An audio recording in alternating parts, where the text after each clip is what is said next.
el principio era el Logos, la gran explosión, el primordial Om. La teoría de la gran explosión dice que el universo físico surgió vertiginosamente de un punto singular inimaginablemente denso y caliente, llamado una singularidad, 1000 millones de veces más pequeño que la cabeza de un alfiler. No dice el por qué ni el cómo. Cuanto más misterioso es algo, más asumimos que lo comprendemos.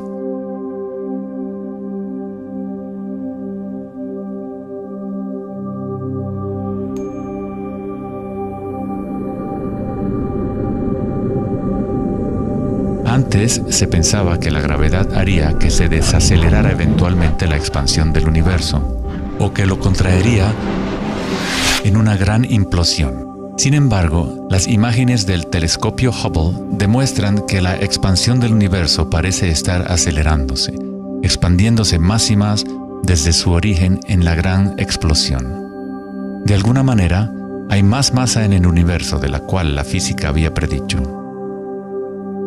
Para justificar la masa perdida, los físicos dicen ahora que el universo está compuesto de solamente 4% de materia atómica, o lo que nosotros consideramos materia normal. 23% del universo es materia oscura y 73% es energía oscura, lo cual antes pensábamos que era espacio vacío. Es como un sistema nervioso invisible que recorre el universo conectando todas las cosas.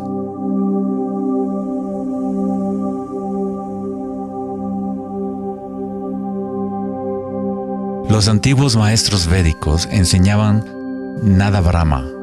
El universo es vibración. El campo vibratorio es la raíz de toda experiencia espiritual e investigación científica verdaderas. En el mismo campo de energía que santos, budas, yogis, místicos, chamanes, sacerdotes y videntes han observado al observar en su interior.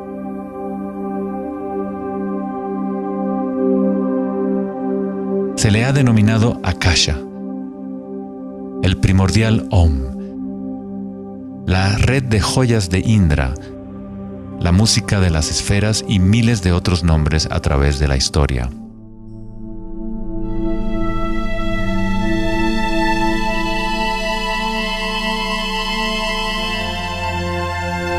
Es la raíz común de todas las religiones.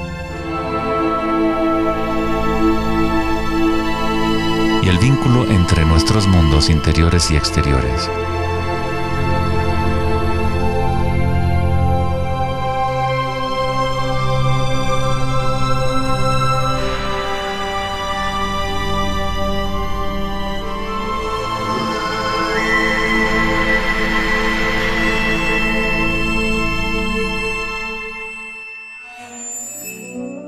En el siglo III, el budismo Mahayana describió una cosmología no muy diferente a la física más avanzada de hoy en día. La red de joyas de Indra es una metáfora usada para describir una enseñanza védica mucho más antigua que ilustra la forma en que se teje la trama del universo. Indra, el rey de los dioses, dio a luz el sol y mueve los vientos y las aguas. Imagina una telaraña que se extiende en todas las dimensiones. Está formada por gotas de rocío y cada gota contiene el reflejo de todas las gotas de agua y en cada reflejo se advierte a la vez el reflejo de las gotas más minúsculas. Toda la telaraña continúa en esa misma representación hasta el infinito.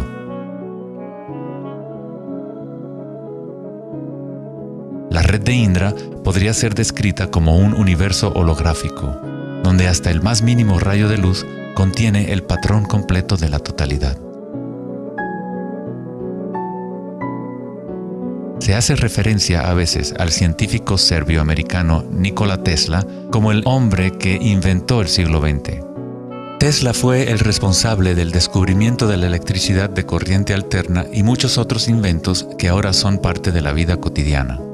Debido a su interés en las antiguas tradiciones védicas, Tesla se encontraba en una posición única para comprender la ciencia a través de un modelo tanto oriental como occidental. Como todos los grandes científicos, Tesla investigó profundamente los misterios del mundo exterior, pero también observó profundamente su interior. Al igual que los antiguos yogis, Tesla utilizó el término akasha para describir el sentido etéreo que se extiende a lo largo de todo. Tesla estudió con Swami Vivekananda, un yogi que trajo las enseñanzas antiguas de India al occidente. En las enseñanzas védicas, akasha es el espacio en sí, el espacio que los otros elementos llenan, que existe simultáneamente con la vibración. Son inseparables. Akasha es el yin del yang del prana.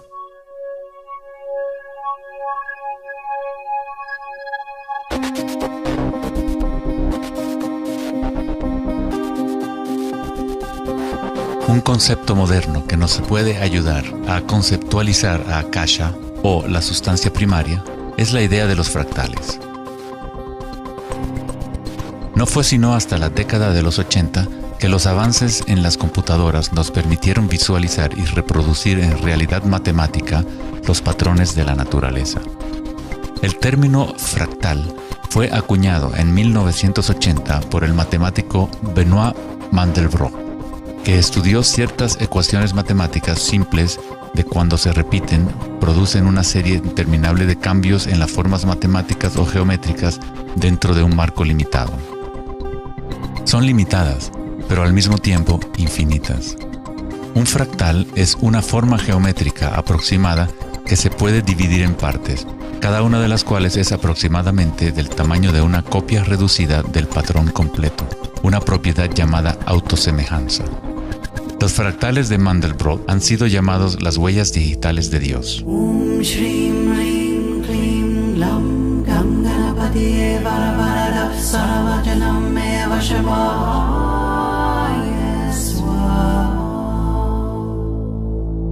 Estás viendo obras de arte creadas por la propia naturaleza.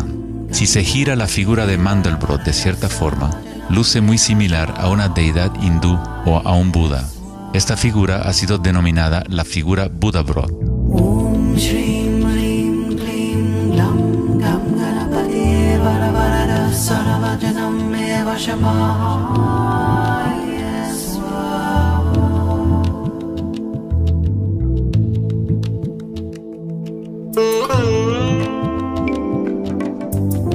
Si nos fijamos en algunas formas de arte y arquitectura antigua, veremos que los humanos hemos asociado la belleza y lo sagrado con patrones fractales desde hace ya mucho tiempo.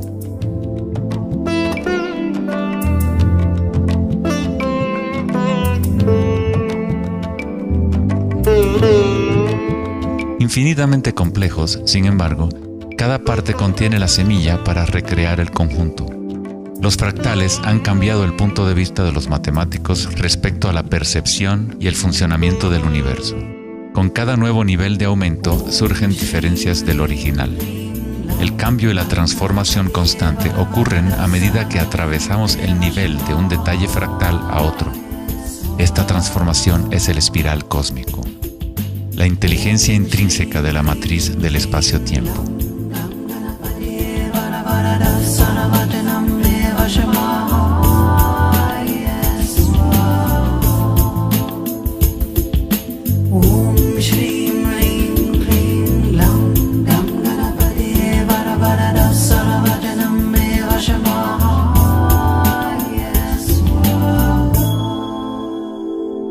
Los fractales son caóticos en su esencia, contienen ruido y orden.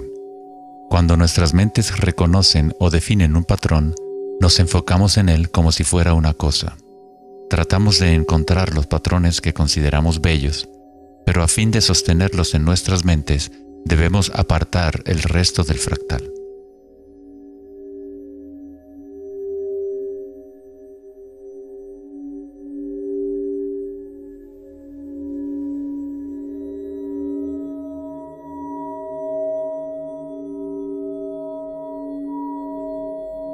Comprender un fractal con los sentidos es limitar su movimiento. Toda la energía del universo es neutral, atemporal y carece de dimensiones.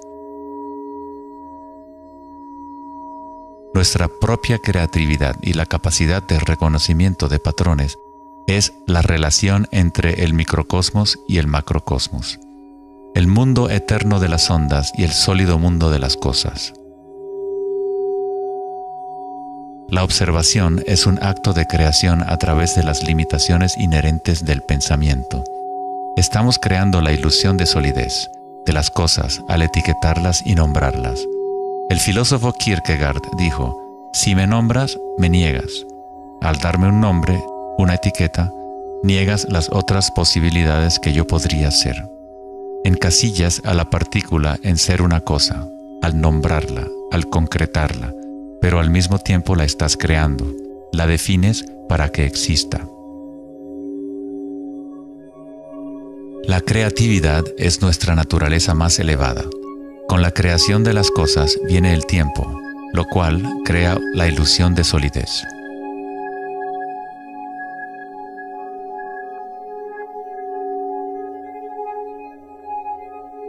Einstein fue el primer científico en comprender que lo que nosotros consideramos espacio vacío no es la nada, posee propiedades y casi incalculables cantidades de energía son parte intrínseca de la naturaleza del espacio. El famoso físico Richard Feynman dijo en una ocasión: hay suficiente energía en un solo metro cúbico de espacio para hervir todos los océanos del mundo. Los meditadores avanzados saben que en el silencio se encuentra el mayor poder. Buda tenía otro término para la sustancia primaria. La llamaba kalapas. Las kalapas son como partículas u ondas minúsculas que están surgiendo y desapareciendo miles de millones de veces por segundo.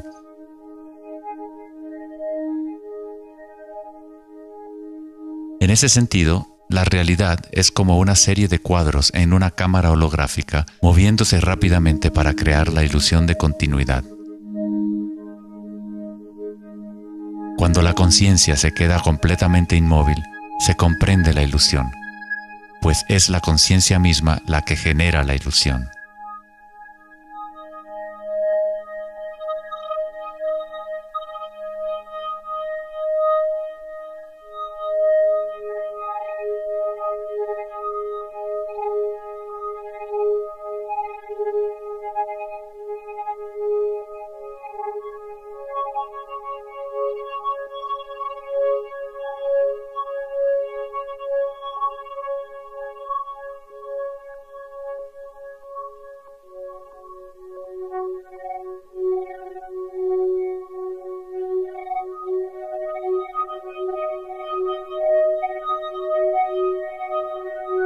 En las tradiciones antiguas orientales se sabía desde hace miles de años que todo es vibración.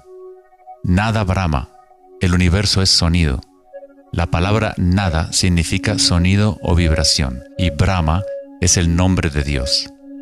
Brahma, al mismo tiempo, es el universo y es el creador. El artista y el arte son inseparables.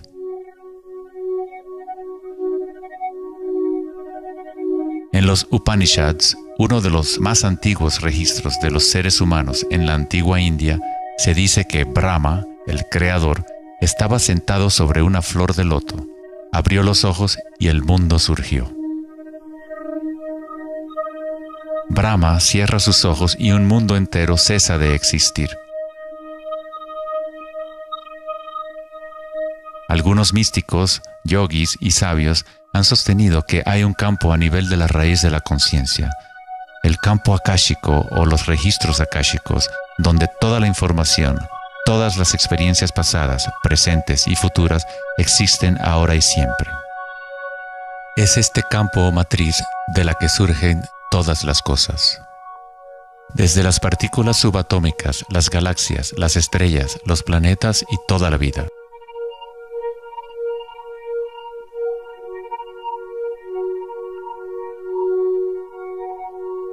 Nunca ves nada en su totalidad, ya que todo está formado de capas y capas de vibración y está constantemente cambiando. Intercambio de información con Akasha. Un árbol bebe del sol, del aire, de la lluvia y de la tierra.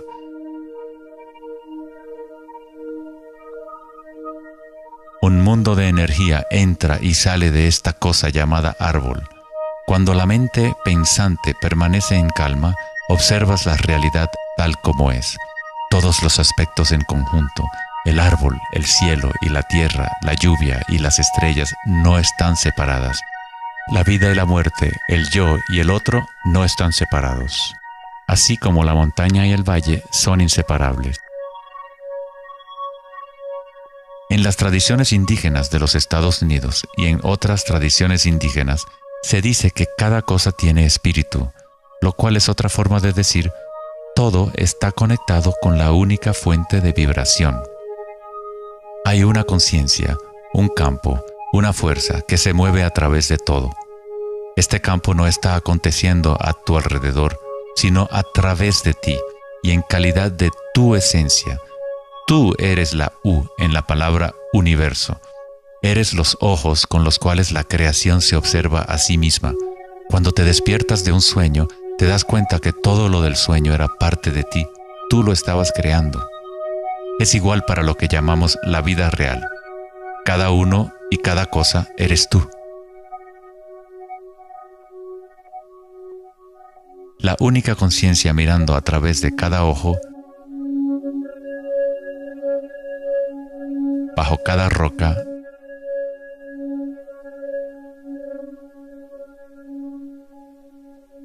dentro de cada partícula.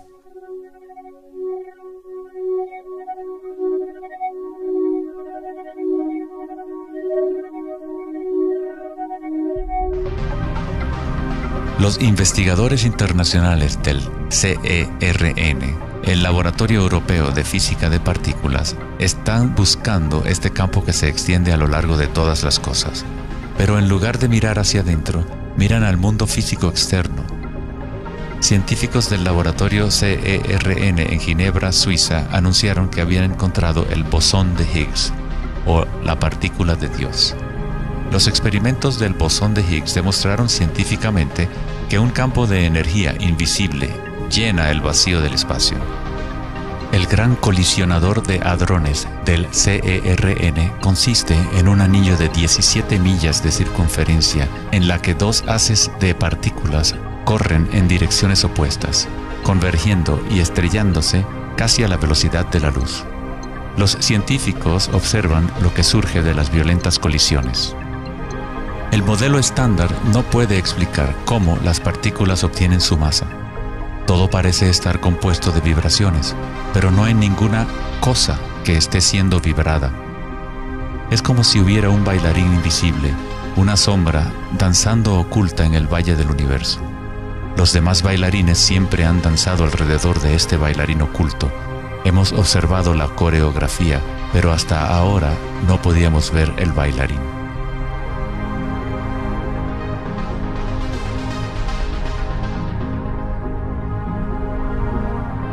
La denominada partícula de Dios, las propiedades de la materia básica del universo, el núcleo de toda la materia que constituiría la masa y la energía inexplicable que acciona la expansión del universo.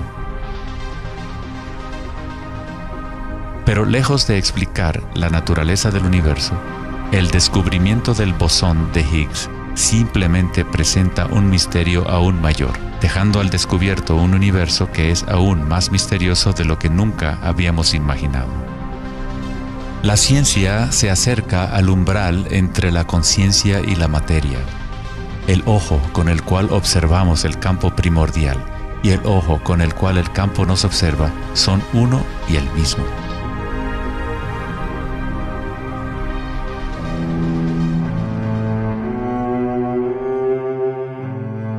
El célebre escritor alemán Wolfgang von Goethe dijo: "La onda es el fenómeno primordial que dio origen al mundo".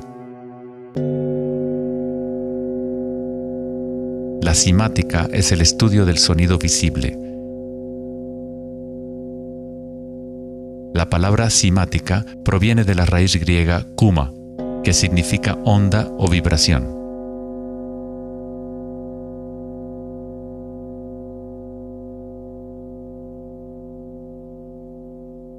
Uno de los primeros científicos occidentales que estudió con seriedad el fenómeno de las ondas fue Ernst Chladni, un músico y físico alemán que murió en el siglo XVIII. Chladni descubrió que cuando colocaba arena en placas de metal y luego hacía vibrar las placas con un arco de violín, la arena se organizaba en figuras con patrones.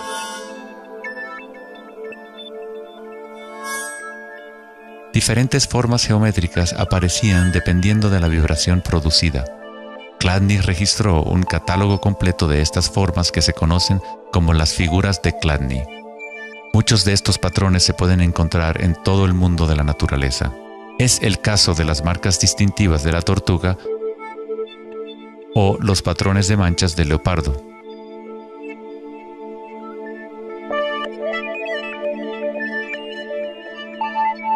El estudio de los patrones Chladni o patrones ximáticos es uno de los métodos secretos con el que los fabricantes de alta calidad de guitarras, violines y otros instrumentos prueban la calidad del sonido que emiten.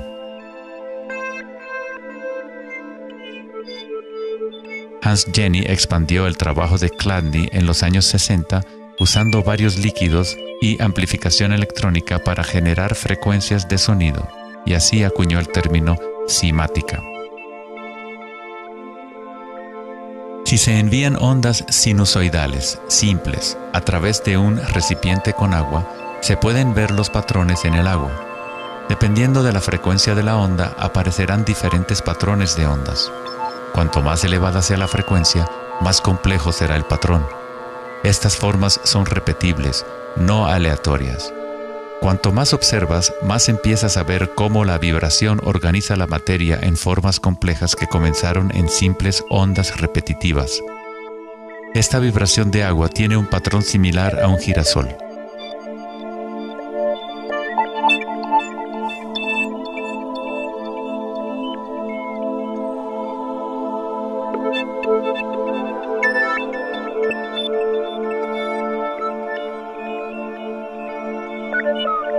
Tan solo cambiando la frecuencia de sonido se obtiene un patrón diferente.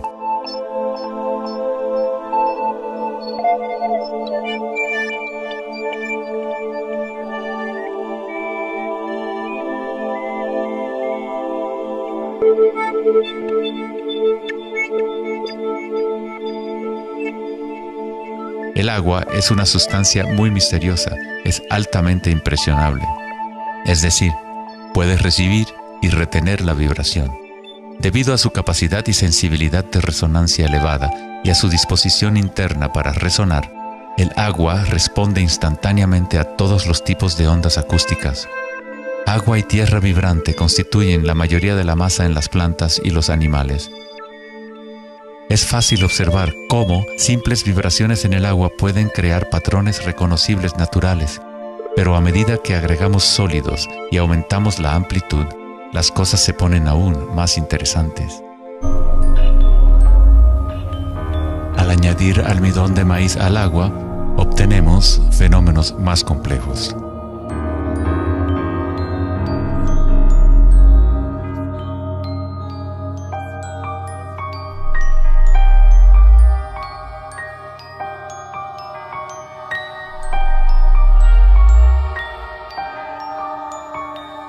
Tal vez, los principios de la vida en sí se pueden observar conforme las vibraciones mueven la burbuja de almidón de maíz en lo que parece ser un organismo en movimiento.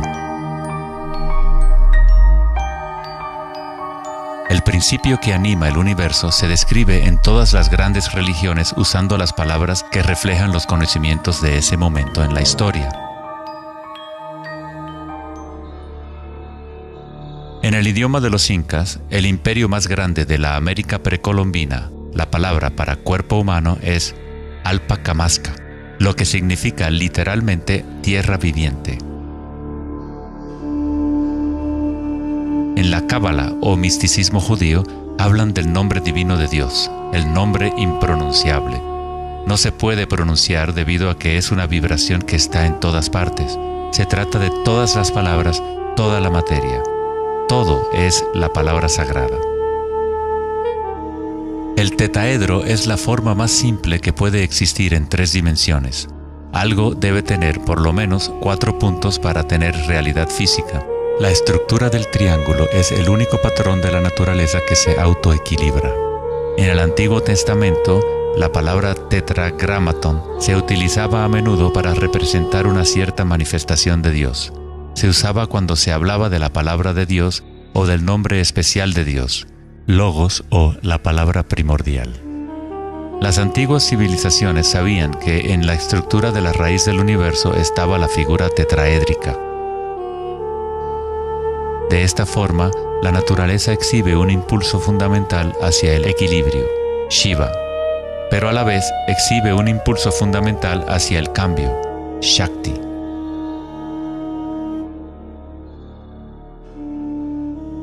En la Biblia, el Evangelio de Juan dice comúnmente, en el principio era la palabra, pero en el texto original el término utilizado fue logos. El filósofo griego Heráclito, quien vivió alrededor de 500 años antes de Cristo, se refirió al logos como algo fundamentalmente incognoscible, el origen de toda repetición, patrón y forma. Los filósofos estoicos que siguieron las enseñanzas de Heráclito identifican el término con el principio inspirador divino que impregna el universo.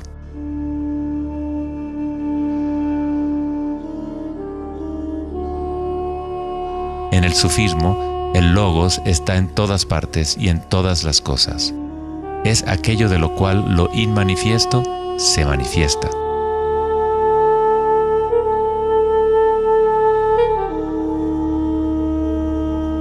En la tradición hindú, Shiva Nataraja significa literalmente Señor de la danza.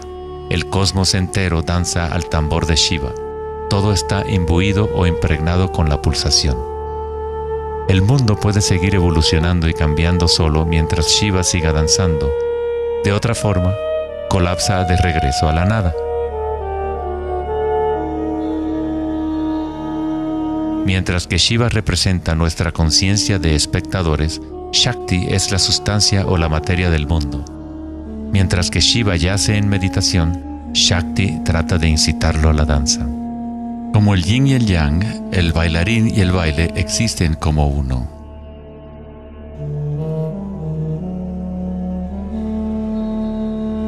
Logos también significa verdad inocultable. Aquel que conoce el logos, conoce la verdad. Existen muchas capas de encubrimiento en el mundo humano como consecuencia de los múltiples giros de Akasha hasta convertirse en estructuras complejas que ocultan la fuente de sí misma. Como un juego divino de las escondidas, nos hemos ocultado desde hace miles de años y eventualmente nos hemos olvidado por completo del juego. De alguna forma, nos olvidamos que había algo que encontrar. En el budismo se enseña a través de la meditación a percibir directamente el logos, el campo del cambio o impermanencia en nuestro interior. Cuando observas tu mundo interior, observas las sensaciones y energías más sutiles conforme la mente se concentra y se enfoca.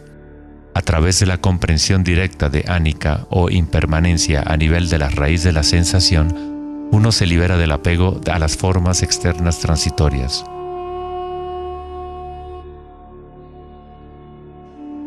Una vez que tomamos conciencia de que hay un campo vibratorio que es la raíz común de todas las religiones, ¿cómo podemos decir mi religión? O este es mi Om primordial, mi campo cuántico.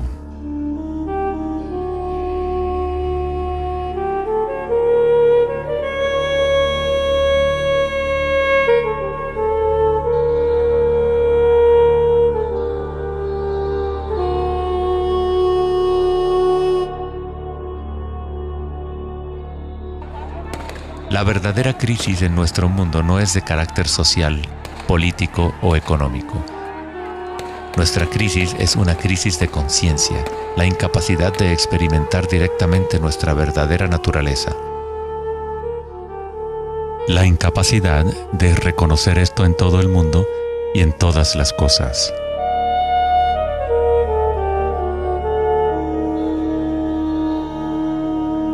En la tradición budista, el bodhisattva es la persona con una naturaleza búdica despierta. Un bodhisattva se compromete a ayudar a despertar a cada ser en el universo, comprendiendo que solo hay una conciencia. Para despertar el verdadero ser, uno debe despertar a todos los seres.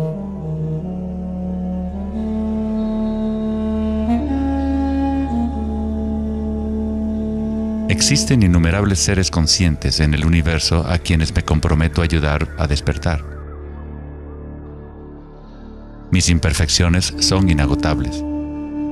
Prometo vencerlas todas. El Dharma es inescrutable. Me comprometo a conocerlo. El camino a despertar es inalcanzable. Me comprometo a alcanzarlo.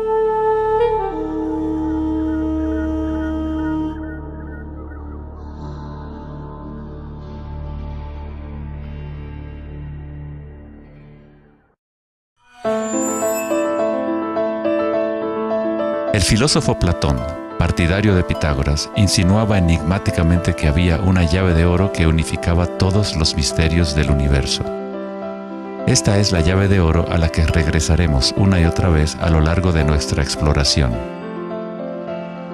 La llave de oro es la inteligencia del Logos, la fuente del Om primordial. Se podría decir que es la mente de Dios. Con nuestros limitados sentidos, estamos observando solo la manifestación externa de la mecánica oculta de la autosemejanza.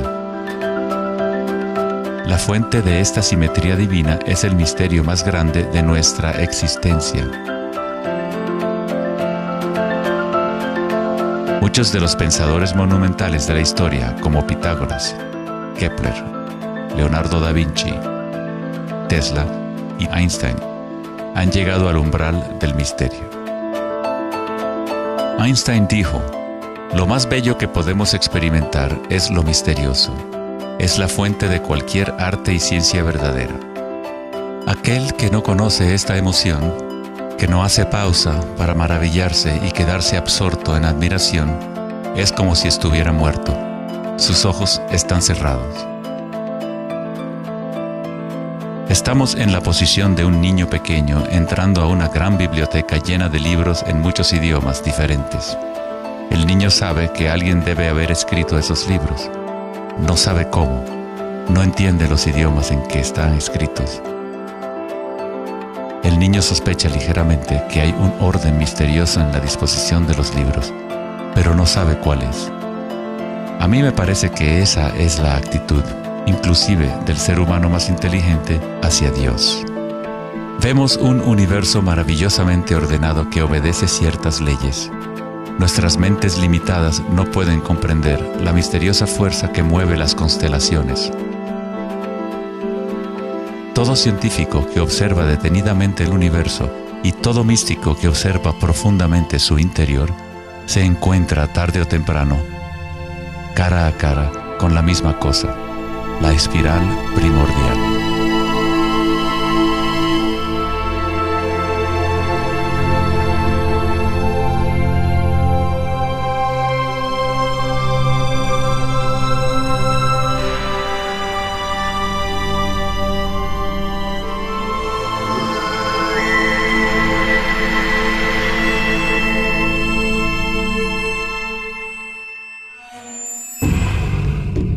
Mil años antes de la creación del antiguo observatorio de Stonehenge, la espiral era un símbolo predominante en la Tierra. Las espirales antiguas se pueden encontrar por todas partes del mundo. Miles de espirales antiguas como estas se pueden encontrar en toda Europa, Nuevo México y Utah en Estados Unidos, Australia, China y Rusia, en virtualmente todas las culturas indígenas de la Tierra. Las espirales antiguas simbolizan el crecimiento, la expansión y la energía cósmica encarnada en el Sol y en el cielo. La forma espiral refleja el macrocosmos del universo mismo revelándose. En las tradiciones indígenas, la espiral es la fuente energética, la madre primordial. Las espirales neolíticas de Newgrange, Irlanda, se remontan a 5000 años.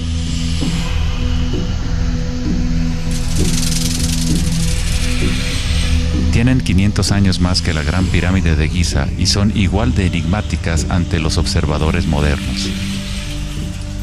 Las espirales se remontan a una época en la historia en donde los humanos estaban más conectados con la Tierra, con los ciclos y las espirales de la naturaleza. Una época en que los seres humanos se identificaban menos con los pensamientos. La espiral es lo que percibimos como la fuerza de torsión en el universo. El prana, o fuerza creativa, hace girar a Akasha en una secuencia de formas sólidas. Se encuentra en todos los niveles entre el macrocosmos y el microcosmos, desde las galaxias espirales hasta los sistemas meteorológicos, el agua en tu bañera y tu ATN.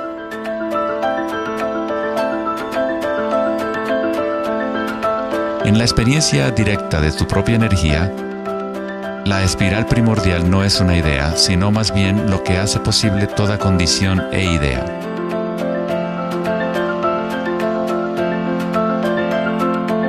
Varios tipos de espirales y hélices se encuentran en todo el mundo de la naturaleza. Caracoles,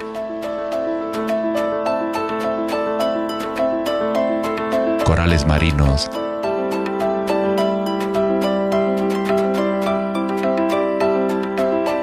telarañas,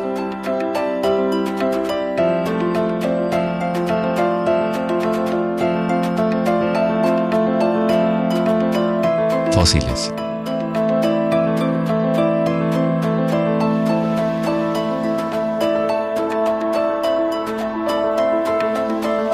En las colas de los caballitos de mar,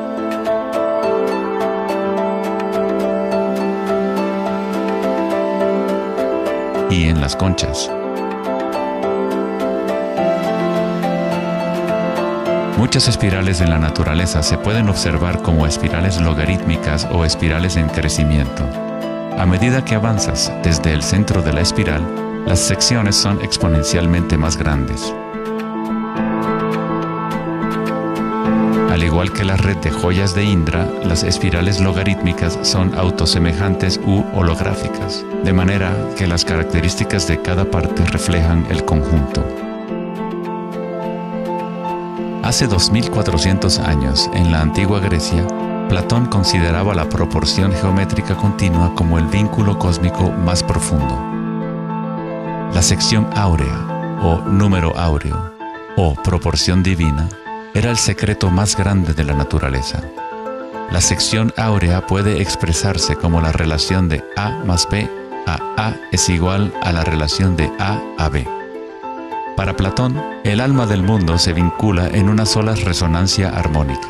El mismo patrón pentagonal que existe en una estrella de mar o en una rebanada de quimbombo se puede observar en la trayectoria del planeta Venus trazada en el cielo nocturno durante un periodo de 8 años.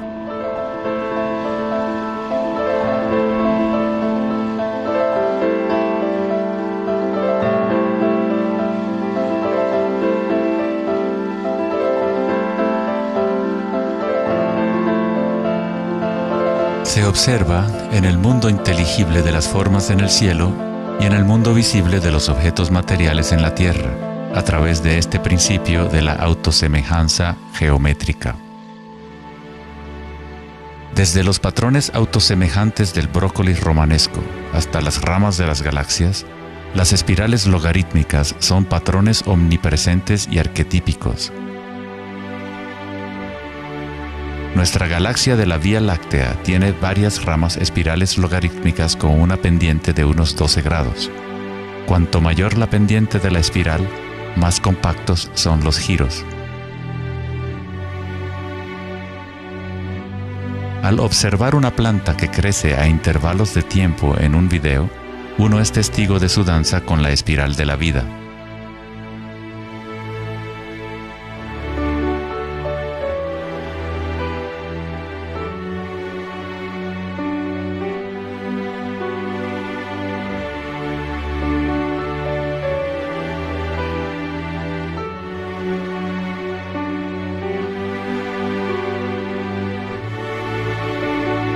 Una espiral dorada es una espiral logarítmica que crece hacia afuera, siguiendo el factor de la sección áurea. La sección áurea es una relación matemática especial que aparece una y otra vez en la naturaleza. El patrón que se observa a continuación se denomina la serie de Fibonacci o la secuencia de Fibonacci. La serie de Fibonacci se desarrolla de tal manera que cada número es la suma de los dos números anteriores. El matemático y astrónomo alemán Kepler descubrió que patrones autosemejantes de espirales son observables de la manera en la cual las hojas están dispuestas en los tallos de las plantas, o en el orden de los pétalos y los capullos de las flores. Leonardo da Vinci observó que el espacio en las hojas tenía a menudo forma de patrones espirales. Estos patrones se llaman filotaxis o patrones de disposición de las hojas.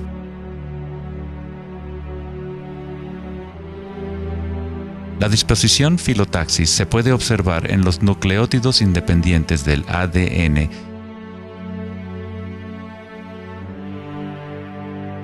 y en todo, desde los árboles genealógicos de conejos reproductores hasta en las piñas del pino, de los cactus a los copos de nieve, y en organismos simples como las diatomeas.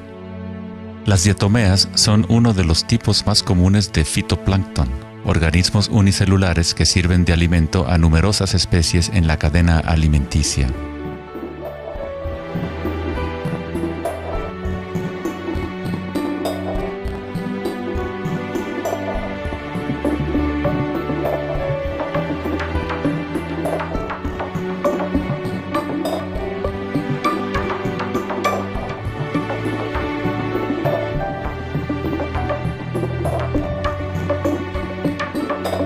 ¿Cuánta matemática debes saber para ser un girasol o una abeja? La naturaleza no consulta al departamento de física para producir un brócoli. La estructura en la naturaleza ocurre automáticamente. Los científicos en el campo de la nanotecnología utilizan el término autoensamblaje para describir la forma en la cual se forman los complejos, como en la fase inicial de la formación hexagonal de ADN. En la ingeniería de la nanotecnología, los nanotubos de carbono se componen de una disposición similar de materiales. La naturaleza hace este tipo de geometría una y otra vez sin esfuerzo, automáticamente, sin una calculadora. La naturaleza es precisa y extremadamente eficiente.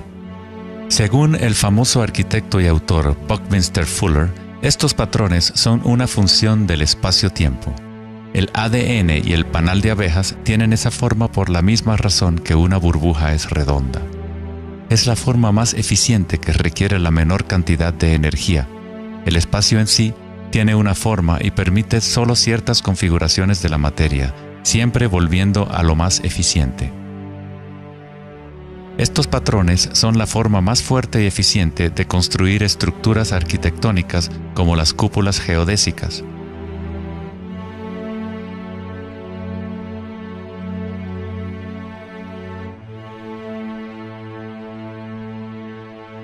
Los patrones de espirales logarítmicas permiten la exposición máxima de las plantas a los insectos para la polinización. La máxima exposición a la luz solar y la lluvia que les permite llevar el agua de manera eficiente y en espiral hacia sus raíces.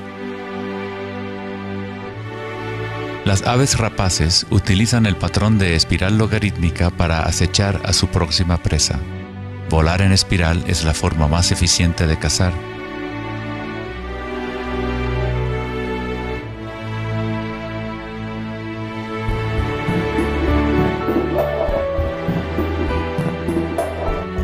Nuestra capacidad de observar el akasha danzando la espiral de la vida hacia una forma material se relaciona con la habilidad de percibir la belleza y la simetría en la naturaleza.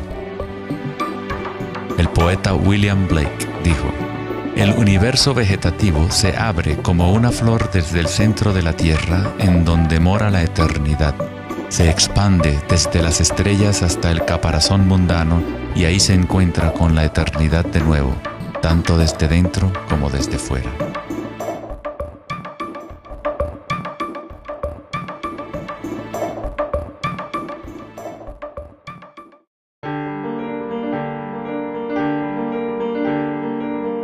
estudio de los patrones en la naturaleza no es algo familiar en el mundo occidental, pero en la antigua China, esta ciencia es conocida como Li.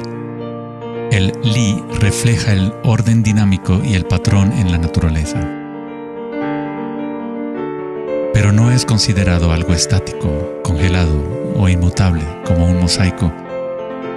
Es un patrón dinámico que se materializa en todos los seres vivos.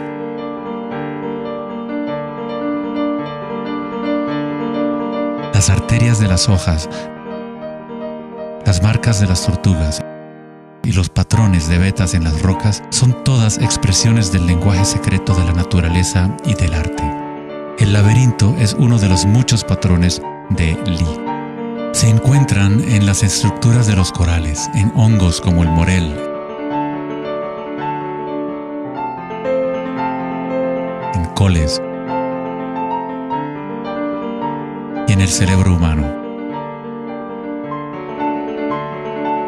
El patrón celular es otro patrón común en la naturaleza. Existe una gran variedad de diferentes estructuras celulares, pero todas tienen un orden similar definido según su propósito y función.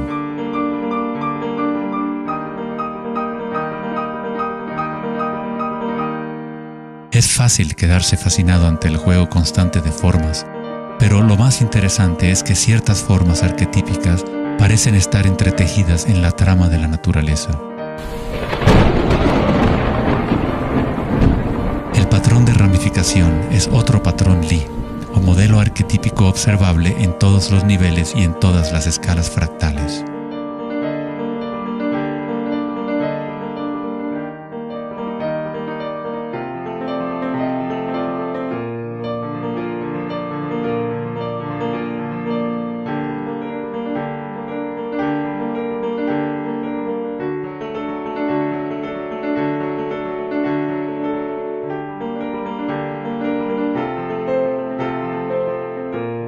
Tomemos, por ejemplo, esta imagen increíble de una simulación de computadora conocida como la simulación del milenio, que muestra la distribución de la materia oscura en el universo local. Fue creada por Max Planck Society en Alemania. La materia oscura es lo que antes considerábamos espacio vacío. Es como un sistema nervioso invisible que recorre todo el universo.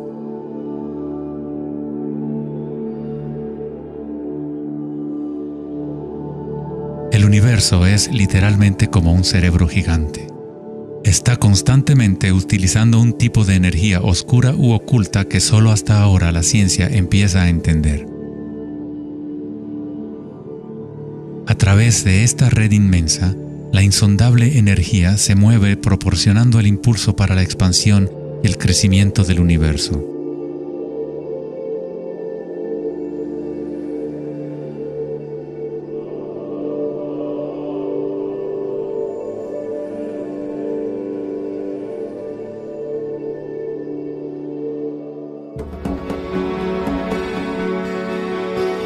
La naturaleza crea patrones de ramificación automáticamente cuando creamos las condiciones adecuadas. La naturaleza es una máquina generadora de arte o un motor creador de belleza. Aquí, la electricidad se utiliza para hacer crecer las ramas de cristal plata. El metraje es en intervalos de tiempo a medida que crecen durante varias horas. Los cristales se forman sobre el cátodo de aluminio cuando los iones se depositan por electrólisis a partir de una solución de nitrato de plata. La formación es autoorganizadora. Estás viendo arte generado por la propia naturaleza. Johann Wolfgang von Goethe dijo: "La belleza es una manifestación de las leyes secretas de la naturaleza, que de otra manera estarían ocultas para nosotros por siempre". En este sentido, todo en la naturaleza está vivo, organizándose a sí mismo. Cuando se usa alto voltaje en la ramificación fractal, esto se vuelve todavía más obvio. Está sucediendo en tiempo real.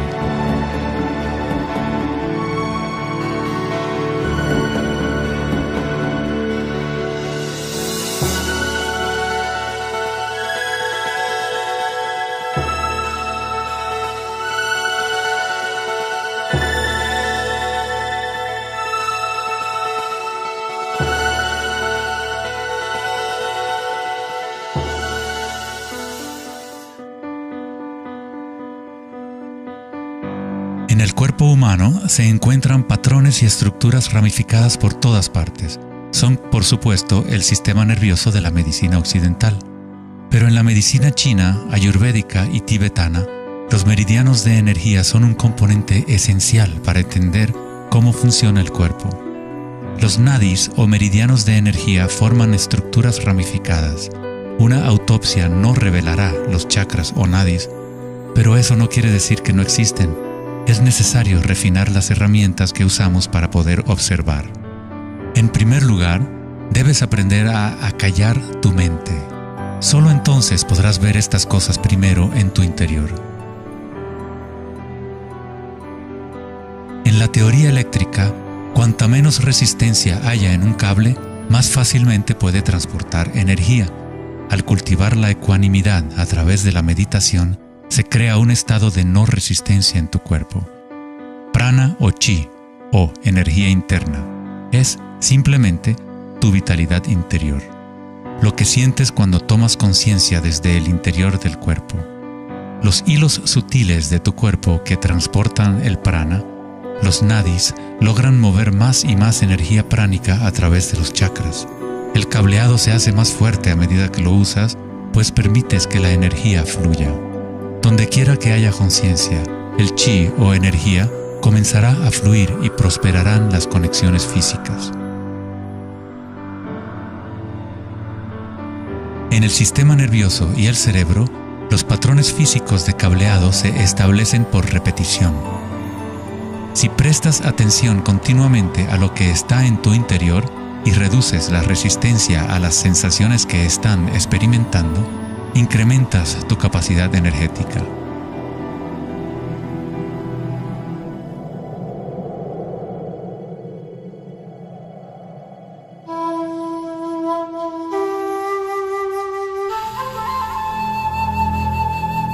En el taoísmo, el símbolo del yin y el yang representa la interpenetración de las fuerzas en espiral de la naturaleza. El yin y el yang no son dos y no es uno. El antiguo concepto del ara está representado por un yin y yang o remolino en espiral. Es el centro de energía localizado en el abdomen, debajo del ombligo. Ara significa literalmente mar u océano de energía. En China, el ara es llamado el Dantien inferior. En muchas formas de artes marciales asiáticas, se dice que el guerrero con ara fuerte es imparable. En la tradición samurái, una forma de suicidio ritual o seppuku era el harakiri. Esto significa traspasar tu propio ara, desconectando el chi o canal de energía.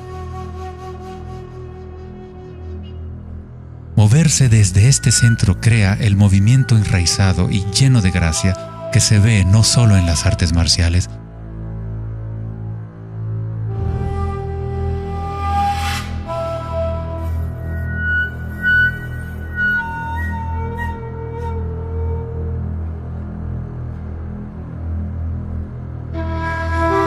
sino en grandes golfistas, bailarinas de danza del vientre.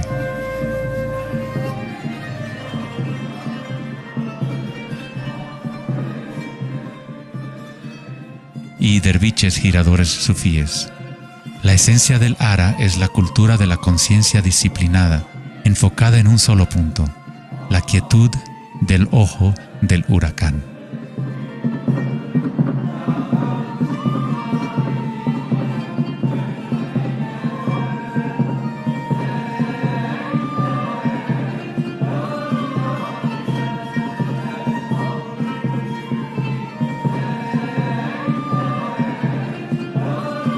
Es el instinto de nuestras entrañas con relación a nuestra propia fuente de energía.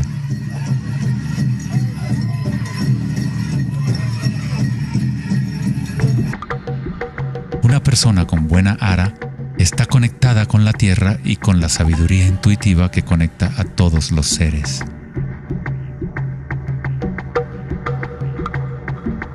Pensar con tu vientre, el ara de Kengasai, es conectarte con tu sabiduría interior.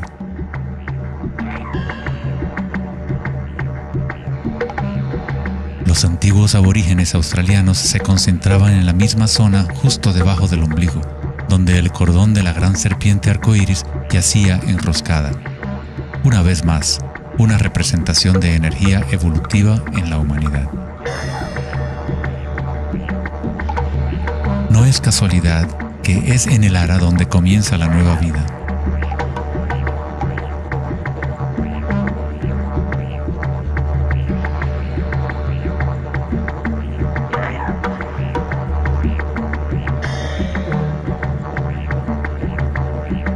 El sistema nervioso entérico, a veces llamado cerebro intestinal, es capaz de mantener una matriz compleja de conexiones similares a las del cerebro en la cabeza, con sus propias neuronas y neurotransmisores.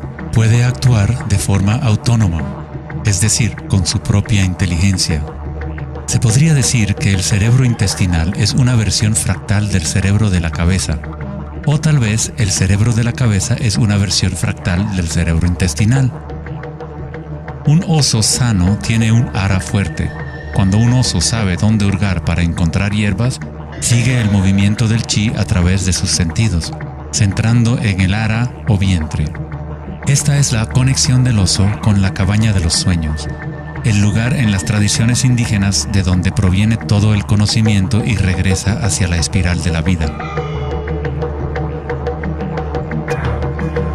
Pero, ¿cómo conocían los antiguos pueblos la espiral si la ciencia moderna está apenas empezando ahora a reconocer su importancia? Pregúntale a las abejas. Ellas no se han olvidado de amar. Las abejas tienen una conexión especial con la fuente como parte de un sistema simbiótico que ayuda a la belleza y a la diversidad a florecer. Son un puente entre el macrocosmos y el microcosmos. Hay un corazón que nos conecta a todos, como una mente colectiva, por llamarla así. Al igual que un cerebro abierto, la colmena envía sus sueños al mundo para manifestarse.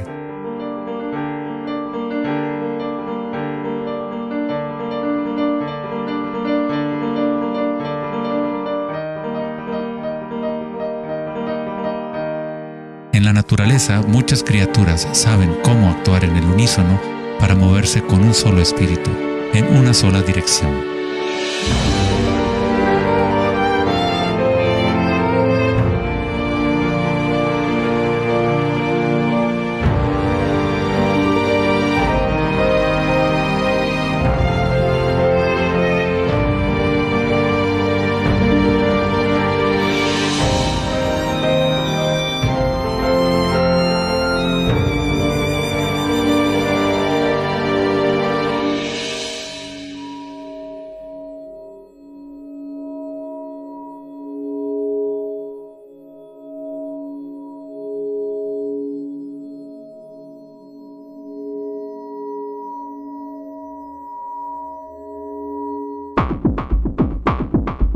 Pero no todos se benefician de las otras especies a su alrededor. Por ejemplo, la cigarra devora todo en su camino. Una cigarra no tiene ninguna otra opción que actuar como cigarra. Nunca va a producir miel ni a polinizar plantas como una abeja. El comportamiento de una cigarra es rígido, pero un ser humano es único en el sentido de que podemos actuar como una abeja o como una cigarra. Tenemos la libertad de cambiar y manipular los patrones de la forma en que interactuamos con el mundo. Podemos existir en simbiosis o como parásitos.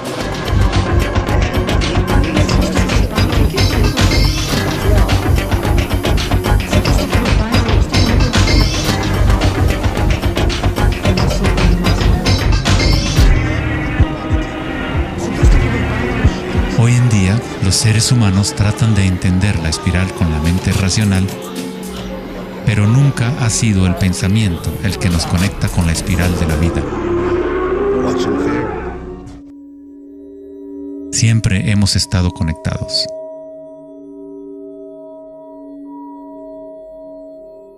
El pensamiento ha sido lo que nos ha mantenido en la ilusión de la separación dentro de nuestras propias identidades. El pensamiento es la creación de la separación, la experiencia de limitación. Cuanto más nos alineamos con el pensamiento, más nos alejamos de la fuente. Las culturas antiguas menos orientadas al pensamiento se alineaban con la espiral de una manera más directa y personal de lo que nosotros hacemos hoy en día. En la antigua India, el Kundalini es una representación de la propia energía interior que se mueve a lo largo de la columna vertebral en un patrón en forma de serpiente o hélice. En las antiguas tradiciones yogis de la India, los mundos interiores de las personas de la época se comparaban con las culturas que se centraban en el ara. Equilibrar el poder de la espiral con la quietud propia de la observación de tu conciencia es alinearte con tu pleno potencial evolutivo, para florecer como el ser original y multifacético que fuiste concebido. Ida, el femenino o canal lunar, está conectado al cerebro derecho y Pingala, el canal masculino o solar, está conectado al cerebro izquierdo. Cuando estos dos canales están en equilibrio, la energía fluye hasta un tercer canal, Sushumna, en el centro de la columna vertebral, energizando los chakras y desbloqueando nuestro pleno potencial evolutivo. La palabra chakra es una antigua palabra sánscrita que significa rueda de energía. El Kundalini es nada menos que la espiral primordial que, como una danza, hace emerger tu vida humana a la existencia. Es un orden diferente de energía al que normalmente conocemos, como un puente de materia bruta para las energías más sutiles. Tú eres ese puente. El Kundalini no es una energía que pueda ser forzada a través de la voluntad, el esfuerzo ni la fricción. Es similar a cultivar una flor. Todo lo que podemos hacer como buenos jardineros es preparar la tierra y las condiciones adecuadas y luego dejar que la naturaleza siga su curso. Si obligas a una flor a florecer prematuramente, la destruyes. La flor crece con su propia inteligencia, con su propia guía de organización. La mentalidad egoica que se obsesiona con el mundo exterior es lo que te impide experimentar tu verdadera naturaleza vibratoria. Cuando la conciencia se vuelca hacia el interior, se asemeja a los rayos del sol y comienza a florecer el loto interior.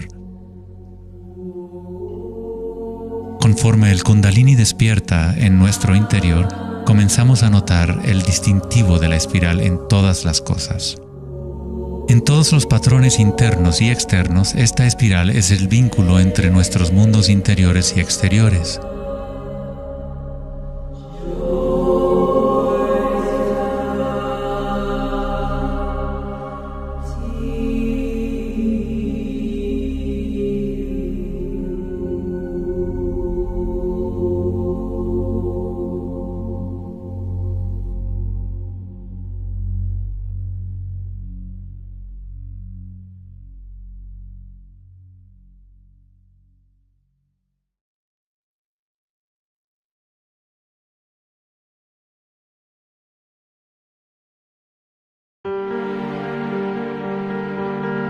Antes de los albores de la civilización occidental y del lenguaje escrito, la ciencia y la espiritualidad no eran dos cosas separadas. En las enseñanzas de las grandes tradiciones antiguas, la búsqueda externa de conocimiento y certeza era compensada por un sentimiento interior de impermanencia y comprensión intuitiva de la espiral del cambio. A medida que el pensamiento científico se hizo más predominante y la información se fue multiplicando, comenzó la fragmentación en nuestros sistemas de conocimiento. El incremento de la especialización significaba que menos personas eran capaces de ver el panorama general, de sentir e intuir la estética del sistema en su conjunto. Nadie se preguntaba, ¿será que todo este razonamiento es bueno para nosotros? La sabiduría antigua está aquí entre nosotros, oculta a plena vista. Pero estamos demasiado preocupados con nuestros pensamientos como para reconocerla. Esta sabiduría olvidada es la manera de restablecer el equilibrio entre lo interno y lo externo, el yin y el yang, entre la espiral del cambio y la quietud de nuestro centro.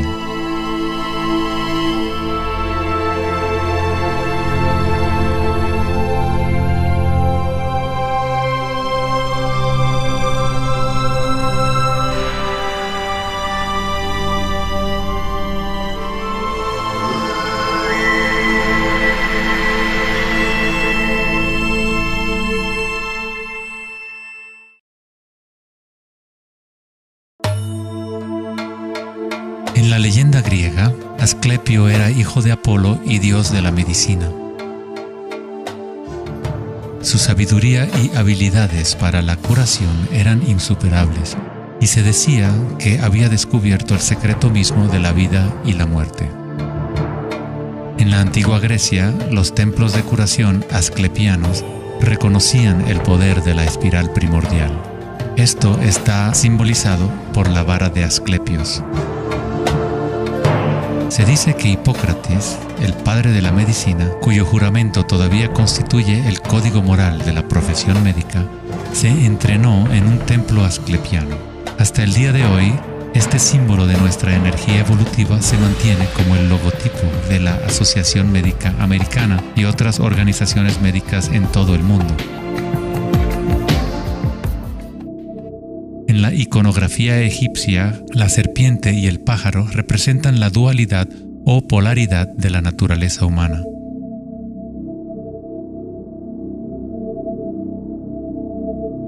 La serpiente en dirección descendiente es la espiral manifestada y la energía evolutiva del mundo.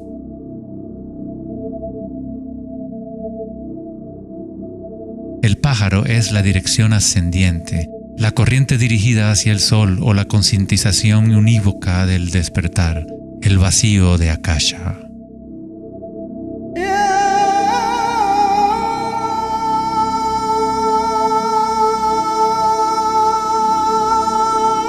Faraones y dioses son representados con su energía despierta, en donde la serpiente Kundalini asciende por la columna vertebral y traspasa el chakra ajna entre los ojos. Esto se denomina el ojo de Horus. En la tradición hindú, el bindi también representa el tercer ojo, la conexión divina con el espíritu.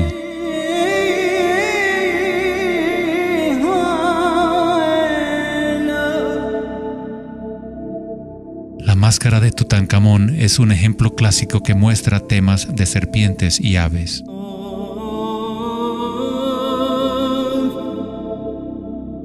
Las tradiciones mayas y aztecas combinan a la serpiente y al pájaro en un solo dios, Quetzalcóatl o Kukulcán.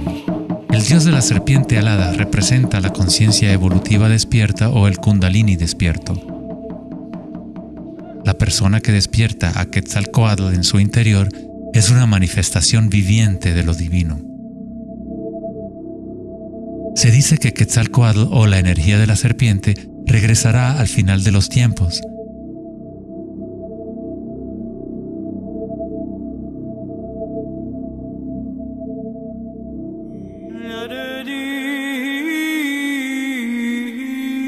Los símbolos de la serpiente y las aves se pueden también encontrar en el cristianismo. Su significado real podría estar codificado de una manera más profunda, pero el significado es el mismo que en otras tradiciones antiguas. En el cristianismo, el pájaro o paloma que se ve a menudo sobre la cabeza de Cristo representa al Espíritu Santo o Kundalini Shakti a medida que asciende al sexto chakra y más allá. Los místicos cristianos llaman al Kundalini por otro nombre, Espíritu Santo. En Juan 3:14 dice: así como Moisés levantó la serpiente en el desierto, así también es necesario que el Hijo del Hombre sea levantado. Jesús y Moisés despertaron su energía Kundalini, trayendo el despertar de la conciencia a las fuerzas inconscientes reptilianas que rigen los deseos del ser humano. Se dice que Jesús pasó 40 días y 40 noches en el desierto, durante los cuales fue tentado por Satanás. De igual forma, Buda fue tentado por Mara cuando estaba sentado en busca de la iluminación bajo el árbol Bodhi o árbol de la sabiduría.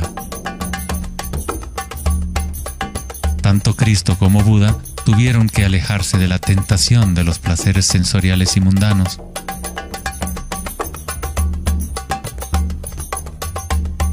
En ambas historias, el demonio es la personificación de los propios apegos.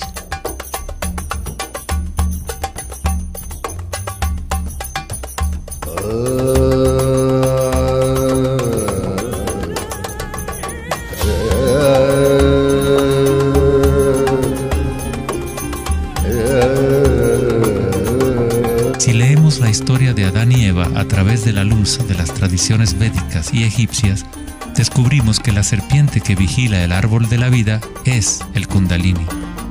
La manzana representa el encanto y la tentación del mundo sensorial externo.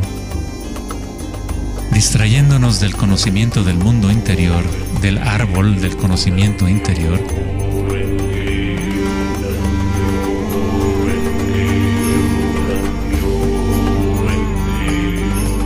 el árbol es simplemente la red de nadis o meridianos de energía dentro de nosotros mismos, que forma literalmente estructuras ramificadas por todo el cuerpo.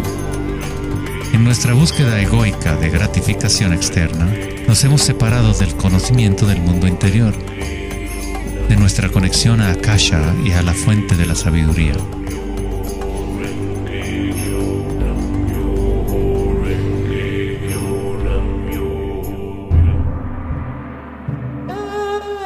Muchos de los mitos históricos del mundo sobre dragones pueden interpretarse como metáforas de las energías internas de las culturas de las cuales forman parte. En China, el dragón sigue siendo un símbolo sagrado que representa la felicidad. Al igual que los faraones egipcios, los antiguos emperadores chinos que habían despertado sus energías evolutivas fueron representados por la serpiente alada o dragón. El tótem real del emperador de Jade o el emperador celestial muestra un balance similar a los canales de Ida y Pingala. El yin y el yang del taoísmo es el despertar del centro pineal, o como lo denomina el taoísmo, el Dantien superior.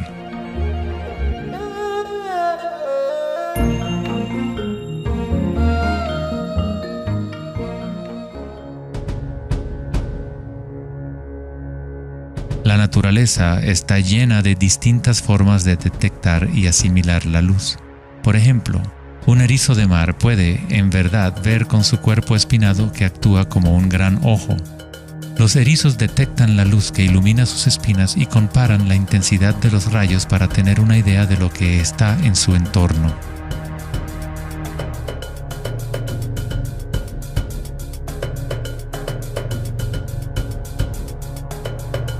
Las iguanas verdes y otros reptiles tienen un ojo parietal o glándula pineal en la parte superior de la cabeza que utilizan para detectar depredadores desde arriba.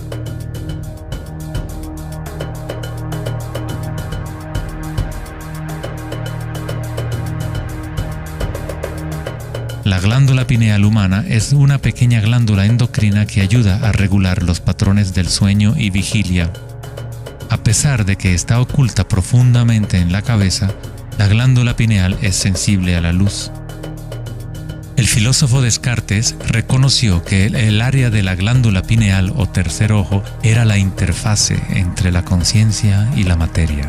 Casi todo es simétrico en el cuerpo humano. 2 ojos, 2 oídos, 2 fosas nasales, incluso el cerebro tiene 2 hemisferios. Pero hay un área en el cerebro que no se duplica. Es el área de la glándula pineal y el centro energético que lo rodea. En un nivel físico, ahí se forman naturalmente moléculas únicas como el DMT. El DMT también se forma naturalmente en el momento del nacimiento y en el momento de la muerte, actuando literalmente como un puente único entre el mundo de los vivos y de los muertos. El DMT se produce de forma natural en los estados de meditación profunda o samadhi o a través de medios enteógenos. Por ejemplo, la ayahuasca es usada en tradiciones chamánicas de América del Sur para eliminar el velo entre los mundos internos y externos. La palabra pineal en sí tiene la misma raíz que la piña del pino, pues la glándula pineal representa un patrón espiral de filotaxis similar. Este modelo, que también conocido como flor del patrón de vida, es común en obras de arte antiguas que representan seres iluminados o despiertos. Cuando la imagen de la piña del pino se observa en formas de artes sacras, representa el despertar del tercer ojo, la conciencia unívoca que dirige el flujo de energía evolutiva. La piña del pino representa el florecimiento de los chakras superiores que se activan mientras Sushumna se eleva hasta el chakra Ajna y más allá. En la mitología griega, los seguidores de Dionisio llevaban una panícula o báculo gigante, envuelto en hojas enredadera en espiral y una piña de pino en el extremo superior. Una vez más, representa la energía de Dionisio o Kundalini Shakti, mientras asciende por la columna vertebral al cuerpo pineal del sexto chakra. En el corazón del Vaticano, tal vez esperarías ver una gigantesca escultura de Jesús o María, y en su lugar hay una estructura de piña de pino gigante, lo que indica que en la historia cristiana pudo haber habido conocimiento de los chakras y el Kundalini, pero por alguna razón se mantuvo oculto de las masas. La explicación oficial de la Iglesia es que la piña del pino es un símbolo de regeneración y representa la nueva vida en Cristo.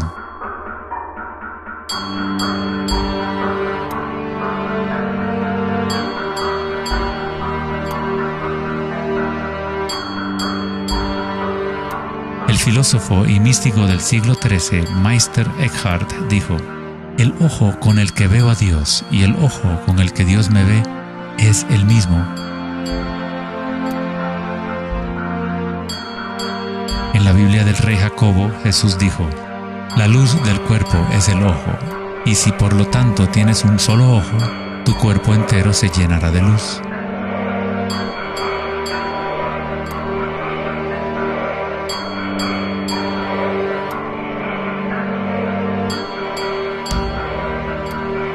Buda dijo: "El cuerpo es el ojo". En estado de Samadhi, uno es a la vez el observador y el observado. Somos el universo consciente de sí mismo.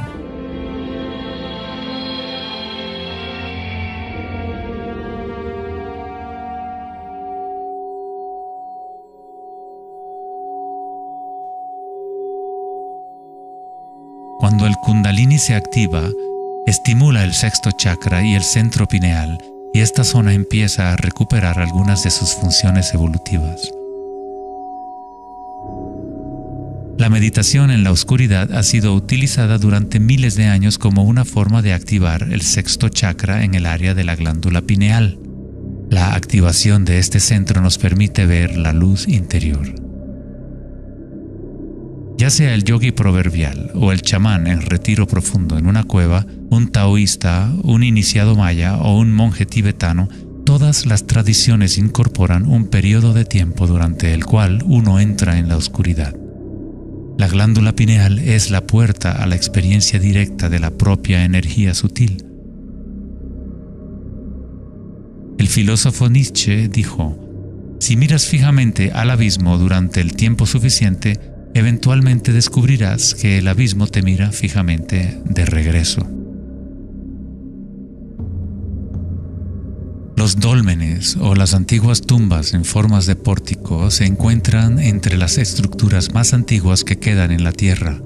La mayoría datan del periodo neolítico de 3000 a 4000 años antes de Cristo, y algunos en Europa occidental tienen 7000 años de antigüedad. El dolmen se utilizaba para entrar en meditación perpetua como una forma para los humanos de formar un puente entre el mundo exterior e interior. A medida que uno continúa meditando en la oscuridad total, eventualmente empieza a observar la energía interna o luz al activarse el tercer ojo. Los ritmos circadianos que se rigen por el sol y los canales de la luna dejan de controlar las funciones del cuerpo y se establece un nuevo ritmo.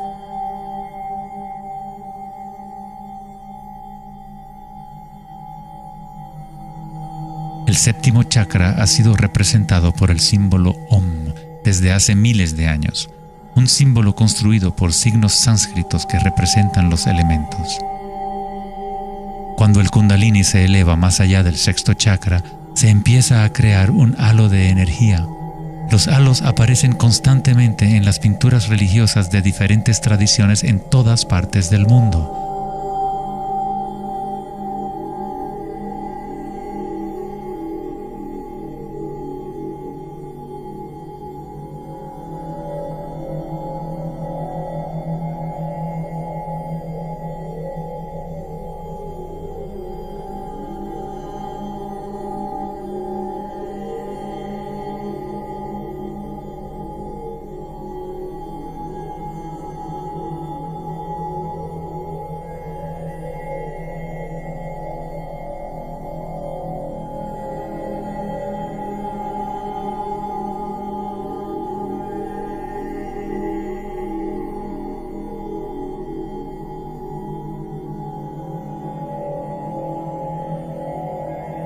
El halo, o la imagen de un distintivo energético alrededor de un ser despierto, es común en virtualmente todas las religiones, en todas partes del mundo. El proceso evolutivo de despertar los chakras no es propiedad de un grupo o de una religión, es el derecho inalienable de todo ser humano en el planeta.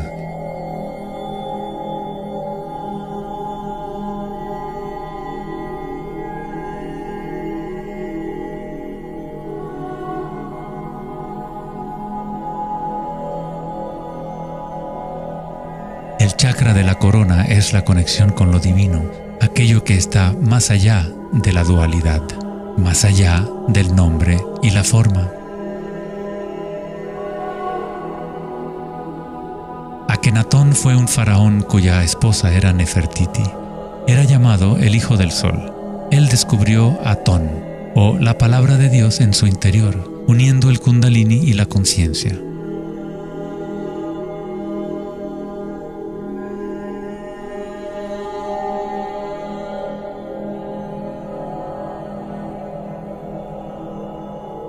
En la iconografía egipcia, una vez más, la conciencia despierta está representada por el disco solar que vemos sobre las cabezas de dioses o seres despiertos.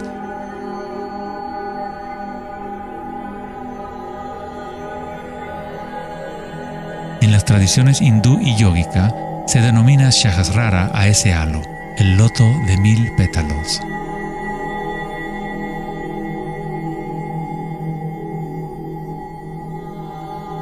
El Buda está asociado con el símbolo de la flor de loto.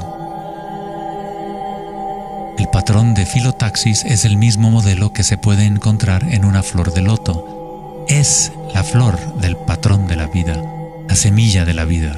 Es el patrón fundamental en el cual todas las formas encajan. Es la forma absoluta del espacio mismo o una cualidad inherente a Akasha.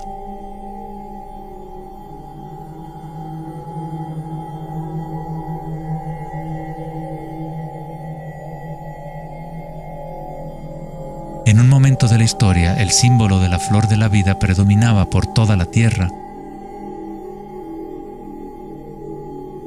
La flor de la vida se encuentra custodiada por leones en lugares más sagrados de China y otras partes de Asia.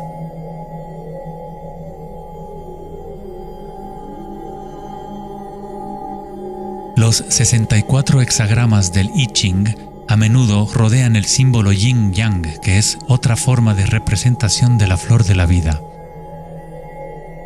En el interior de la flor de la vida está la base geométrica de todos los sólidos platónicos, de esencialmente cualquier forma que pueda existir.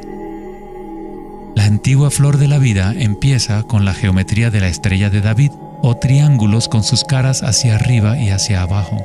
En tridimensional serían estructuras tetaédricas. Este símbolo es un yantra, una especie de programa que existe en el universo, la máquina que genera nuestro mundo fractal. Los yantras se han utilizado como herramientas para despertar la conciencia durante miles de años. La forma visual del yantra es una representación externa de un proceso interno de desarrollo espiritual.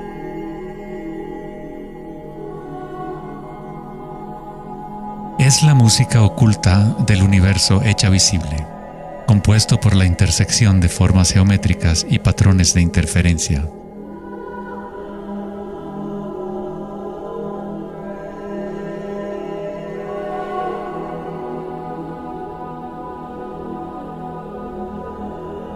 Cada chakra es un loto, un yantra, un centro psicofisiológico a través del cual el mundo puede ser experimentado.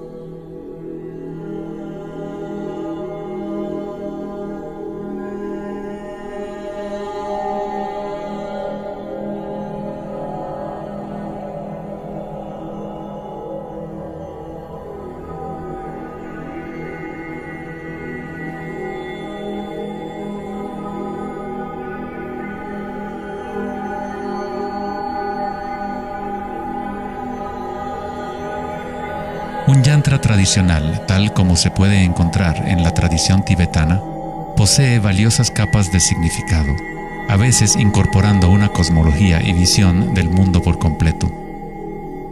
El yantra es un patrón en constante evolución que trabaja a través del poder de la repetición o iteración de un ciclo. El poder del yantra está casi perdido en el mundo de hoy, ya que buscamos significado solo en la forma externa y no lo conectamos a nuestras energías internas a través de la intención.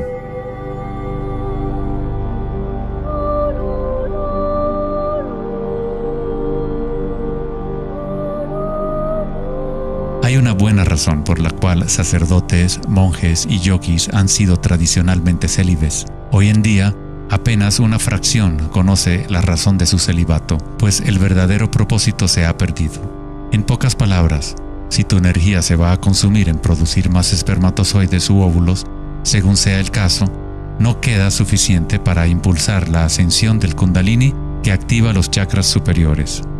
El Kundalini es energía vital, la cual es también energía sexual.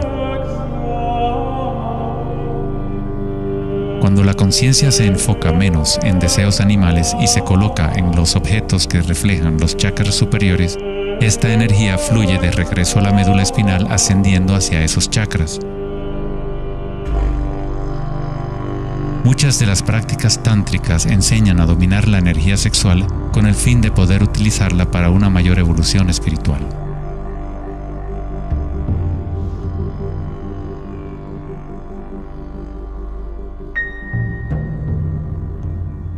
Tu estado de conciencia crea las condiciones adecuadas para que tu energía pueda crecer. Entrar en un estado de conciencia no requiere de tiempo. Como dice Eckhart Tolle, la conciencia y la presencia siempre suceden en el ahora. Si estás tratando de hacer que algo suceda, entonces estás creando resistencia hacia lo que es. Es la eliminación de toda resistencia lo que permite que la energía evolutiva se desarrolle. En la tradición yógica antigua, las posturas de yoga se han utilizado para preparar el cuerpo para la meditación. El Hatha Yoga nunca fue enseñado como un régimen de ejercicio, sino como una forma de conectar nuestro mundo interior y exterior. La palabra sánscrita Hatha proviene de las raíces Sol A y Luna Ta. En el Yoga Sutra original de Patanjali, el propósito de las 8 ramas del yoga es igual al noble sendero de 8 facetas del Buda, para la liberación del sufrimiento. Cuando las polaridades del mundo dual están en equilibrio, surge un tercer elemento. Nos encontramos con la misteriosa llave dorada que abre las fuerzas evolutivas de la naturaleza. Esta síntesis de los canales del Sol y la Luna es nuestra energía evolutiva.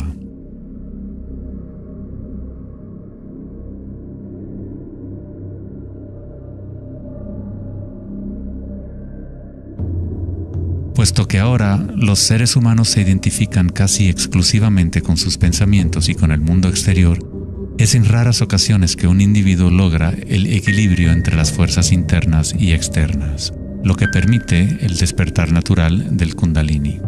Para aquellos identificados solo con la ilusión, el Kundalini siempre seguirá siendo una metáfora.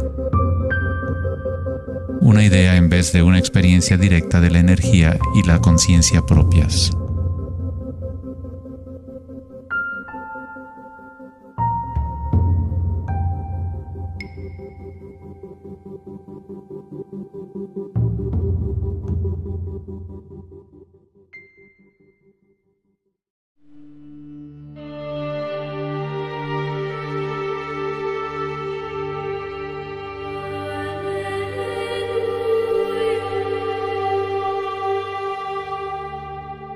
La vida, la libertad y la búsqueda de la felicidad.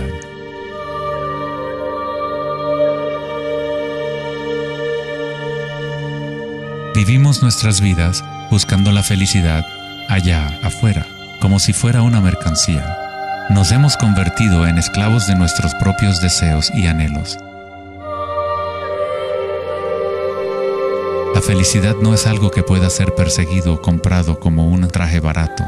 Esto es maya, ilusión, el juego interminable de la forma. En la tradición budista, samsara, o el ciclo interminable del sufrimiento, se perpetúa por el deseo de placer y la aversión al dolor. Freud se refirió a esto como el principio del placer. Todo lo que hacemos es un intento de crear placer para obtener algo que deseamos o para evitar algo que no es deseable, que no queremos. Incluso un organismo simple como el paramecio hace esto. Esto se llama respuesta al estímulo. A diferencia de un paramecio, los humanos tenemos más posibilidades de elección. Somos libres para pensar, y ahí radica el problema. Es pensar en lo que deseamos, lo que se ha salido de control.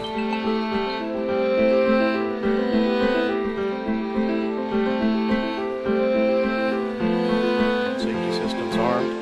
10, 9, 8, 7, 6, 5, 4, 3, 2, 1, 0, and liftoff of Endeavour, going where East and West do meet at the International Space Station.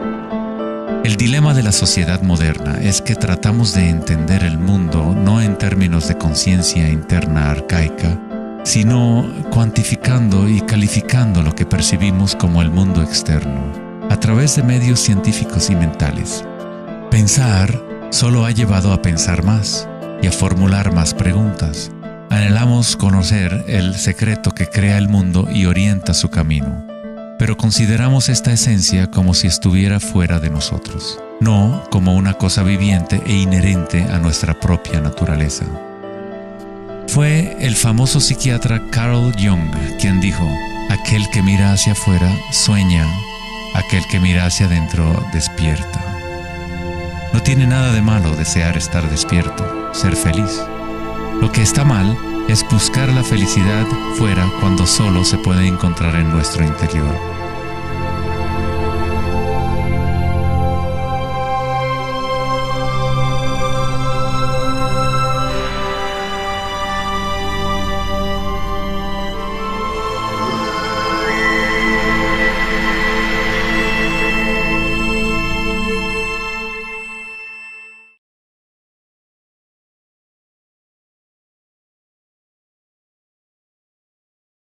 Más allá del pensamiento. El 4 de agosto de 2010, en la conferencia Techonomy en Lake Tahoe, en California, Eric Schmidt, director ejecutivo de Google, mencionó una estadística asombrosa. Cada 2 días creamos la misma cantidad de información que hemos creado desde los albores de la civilización hasta el año 2003. Es algo así como 5 exabytes de datos. Nunca en la historia de la humanidad hemos usado tanto la mente y nunca había habido tanta confusión en el planeta. ¿Podría ser que cada vez que pensamos en una solución a un problema, creamos 2 problemas más? ¿De qué sirve pensar tanto si no conduce a una mayor felicidad? ¿Somos más felices? ¿Más ecuánimes? ¿Más alegres como resultado de tanto pensar? O quizás nos aísla, nos desconecta de una experiencia más profunda y más significativa de la vida.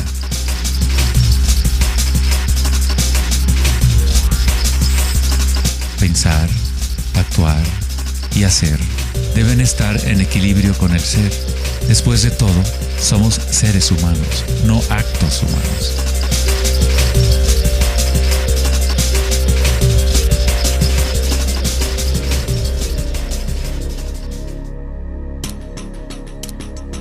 Queremos un cambio y queremos estabilidad al mismo tiempo.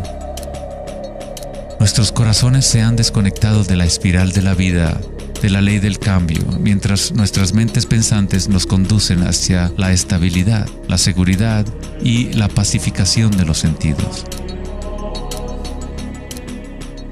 Con una fascinación morbosa, observamos asesinatos, tsunamis, terremotos y guerras. Constantemente tratamos de ocupar nuestra mente, llenándola de información. Programas de televisión transmitiendo de cada dispositivo imaginable, juegos y rompecabezas, mensajes de texto y todas las trivialidades posibles. Nos dejamos fascinar con la corriente infinita de nuevas imágenes, nuevas informaciones, nuevas formas de provocar y pacificar nuestros sentidos. los momentos de reflexión interior, nuestro corazón nos dirá que hay algo más en la vida que nuestra realidad actual, que vivimos en un mundo de espíritus hambrientos, siempre anhelando más y nunca satisfechos.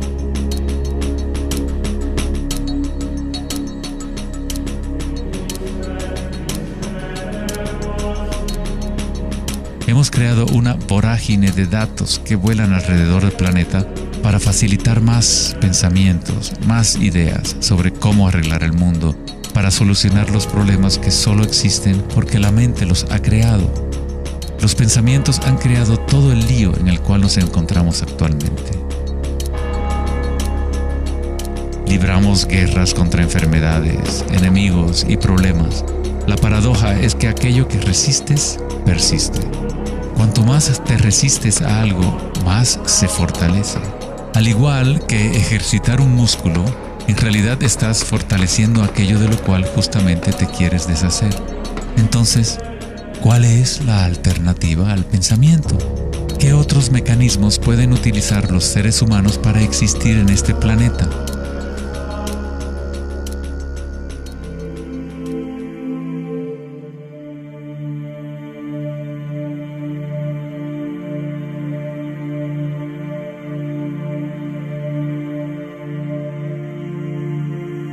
Mientras que la cultura occidental en los últimos siglos se ha centrado en la exploración de lo físico mediante el uso del pensamiento y el análisis, otras culturas antiguas han desarrollado tecnologías igualmente sofisticadas para explorar el espacio interior.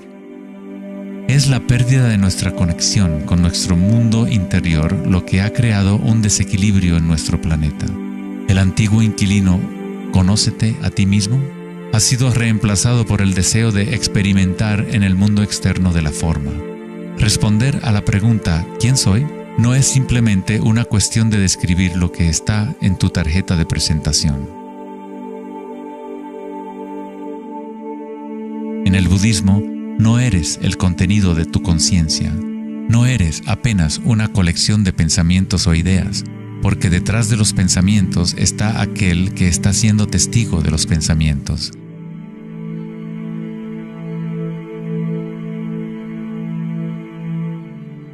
El dicho enfático, «Conócete a ti mismo», es un koan del Zen, un acertijo sin respuesta. Como un perro persiguiendo su cola, es solo la identidad del ego que quiere encontrar una respuesta, un propósito.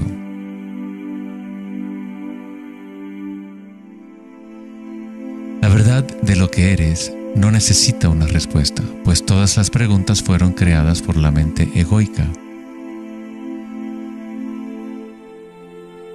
No eres tu mente.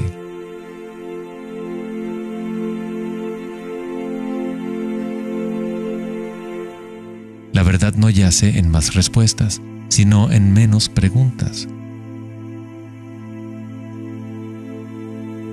Como dijo Joseph Campbell, no creo que la gente esté buscando el significado de la vida, más bien buscan la experiencia de estar vivos.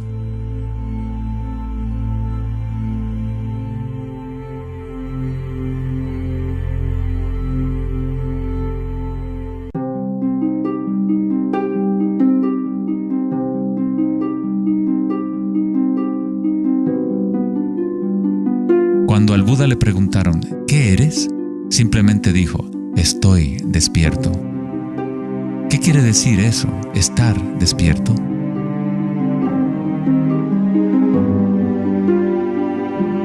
El Buda no dice exactamente qué es, porque el florecimiento de cada vida individual es diferente, pero sí dice algo, es el fin del sufrimiento.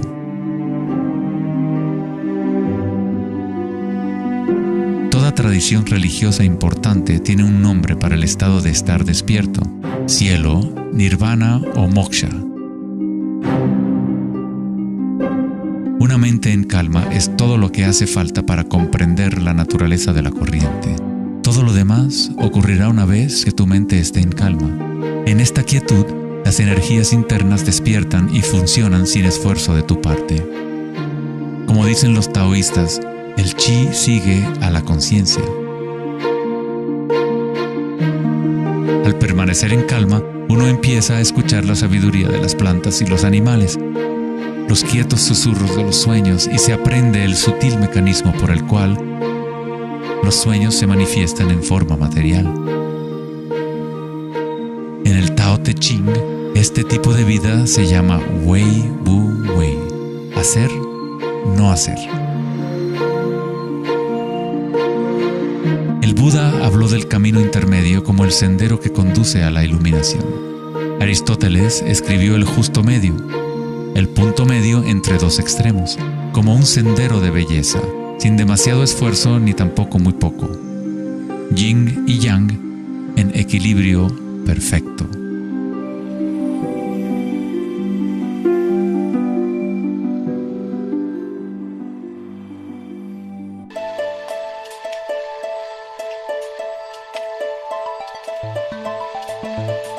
La noción de Vedanta sobre Maya, o la ilusión, es que no experimentamos el medio ambiente en sí, sino una proyección creada por los pensamientos. Por supuesto, tus pensamientos te permiten experimentar el mundo vibratorio de cierta manera, pero nuestra ecuanimidad interior no tiene que estar supeditada a acontecimientos externos. La creencia en un mundo externo independiente del sujeto que percibe es fundamental para la ciencia. Pero nuestros sentidos solo nos entregan información indirecta.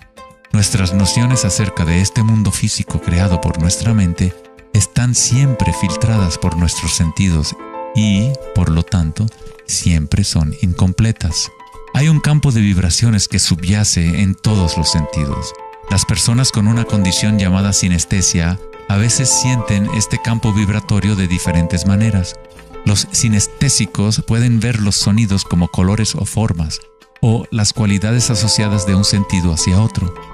La sinestesia se refiere a una síntesis o amalgama de los sentidos.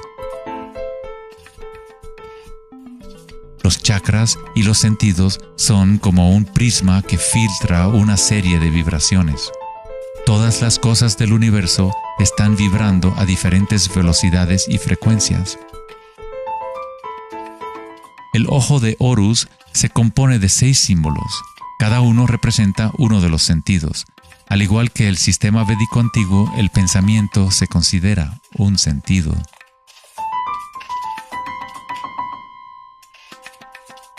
Los pensamientos se perciben simultáneamente como sensaciones que se experimentan en el cuerpo.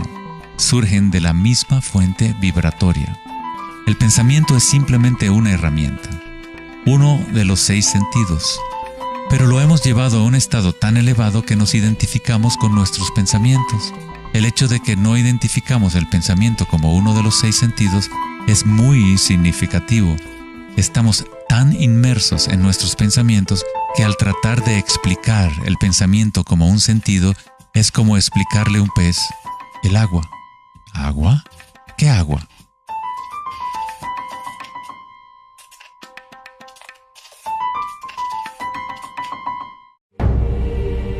En las Upanishads se dice, no lo que el ojo puede ver, sino mediante lo cual puede ver el ojo. Toma conciencia de eso para ser Brahma, el Eterno, y no lo que la gente aquí adora. No lo que el oído puede escuchar, sino mediante lo cual puede escuchar el oído. Toma conciencia de eso para ser Brahma, el Eterno, y no lo que la gente aquí adora.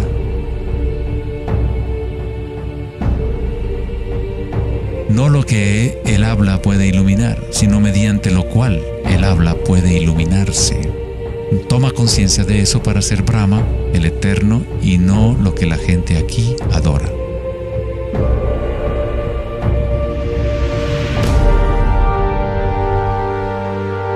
No lo que la mente puede pensar, sino por lo cual la mente puede pensar. Toma conciencia de eso para ser Brahma, el Eterno, y no lo que la gente aquí adora.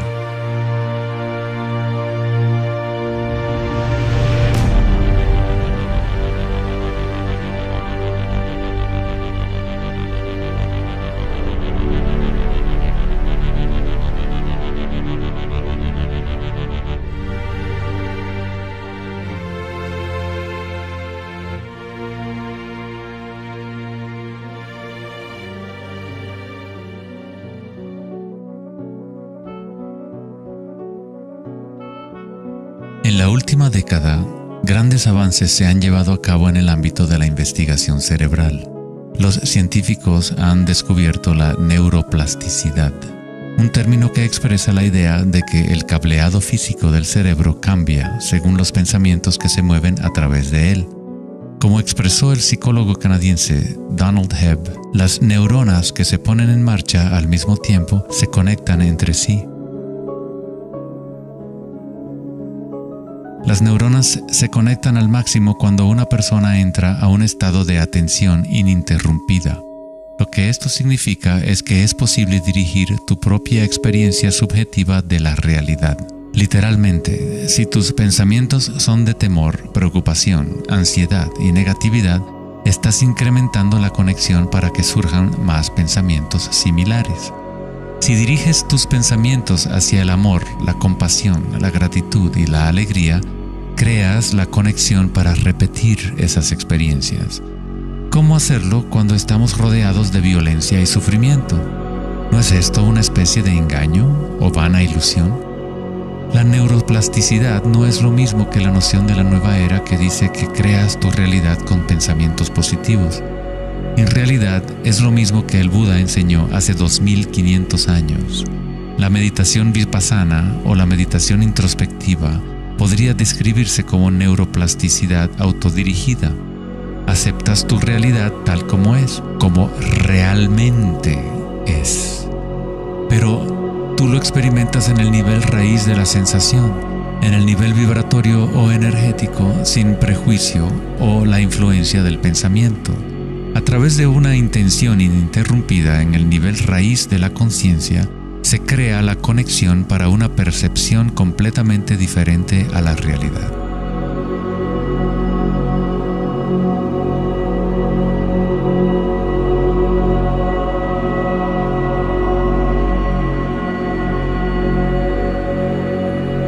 La mayor parte del tiempo lo entendemos al revés. Estamos permitiendo constantemente que las ideas sobre el mundo exterior conformen nuestras redes neuronales, pero nuestra ecuanimidad interior no tiene que estar supeditada a acontecimientos externos. Las circunstancias no importan, solo mi estado de conciencia importa. Meditación en sánscrito significa estar libre de cualquier tipo de medición o evaluación, libre de toda comparación, de todo devenir. No estás tratando de convertirte en algo más, estás de acuerdo con lo que es. La forma de superar el sufrimiento del reino físico es aceptándolo por completo, decirle que sí a todo para que se convierta en parte tuya en vez de tú ser parte de eso.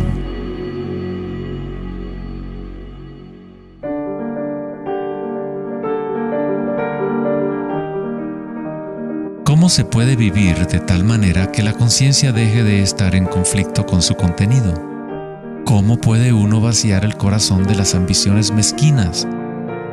Debe haber una revolución total en la conciencia, un cambio radical en la orientación del mundo exterior al interior. No es una revolución provocada solo por la voluntad o el esfuerzo, sino también por la entrega total, la aceptación de la realidad tal como es. Solamente desde el corazón podemos tocar el cielo. Rumi. La imagen del corazón abierto de Cristo transmite de forma poderosa la idea de que uno debe abrirse al dolor. Uno debe aceptar todo si desea permanecer abierto a la fuente de la evolución. Esto no significa que te conviertes en un masoquista. No buscas dolor, pero cuando el dolor viene, lo cual inevitablemente ocurre, simplemente aceptas la realidad tal como es en lugar de anhelar otra realidad. Los hawaianos han creído durante mucho tiempo que es a través del corazón que aprendemos la verdad. El corazón tiene su propia inteligencia, tan obvia como la del cerebro.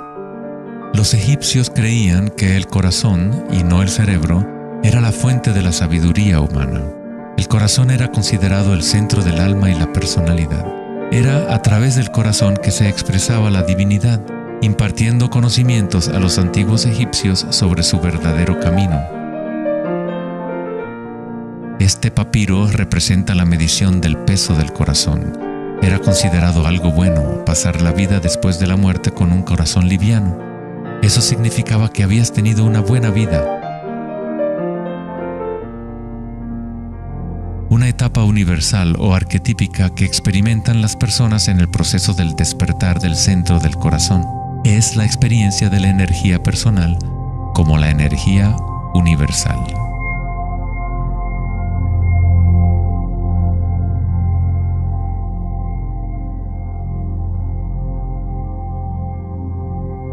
Cuando te permites sentir este amor, ser este amor, cuando conectas tu mundo interior con el mundo exterior, entonces todo es uno. ¿Cómo podemos experimentar la música de las esferas? ¿Cómo se abre el corazón?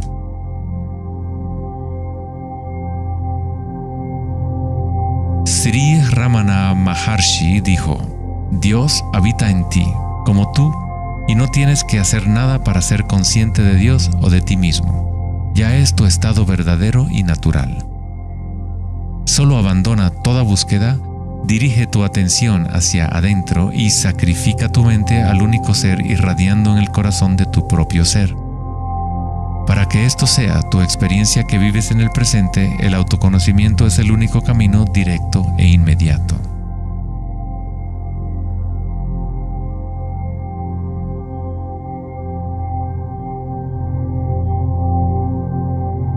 Cuando concilias y observas las sensaciones internas, tu vitalidad interior, estás observando en realidad el cambio. Esta fuerza del cambio es el surgimiento y la muerte que ocurren cuando la energía cambia de forma. El grado en que una persona ha evolucionado o alcanzado la iluminación es el grado en que uno ha adquirido la capacidad de adaptarse a cada momento o a transmutar la corriente de circunstancias humanas, siempre cambiantes, el dolor y el placer en gozo.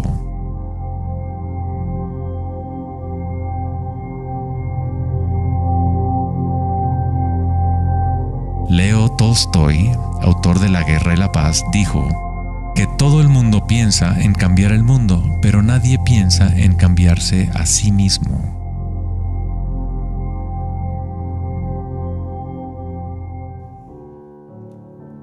Darwin dijo que la característica más importante para la supervivencia de la especie no es la fuerza o la inteligencia, sino la capacidad de adaptación a los cambios.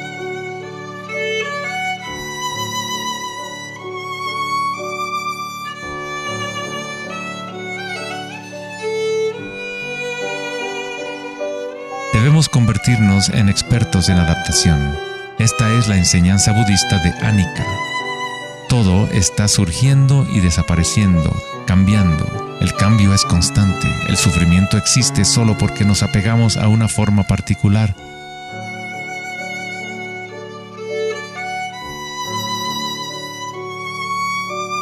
Cuando te conectas a la parte tuya que observa, con la comprensión de Anicca, el gozo surge en el corazón.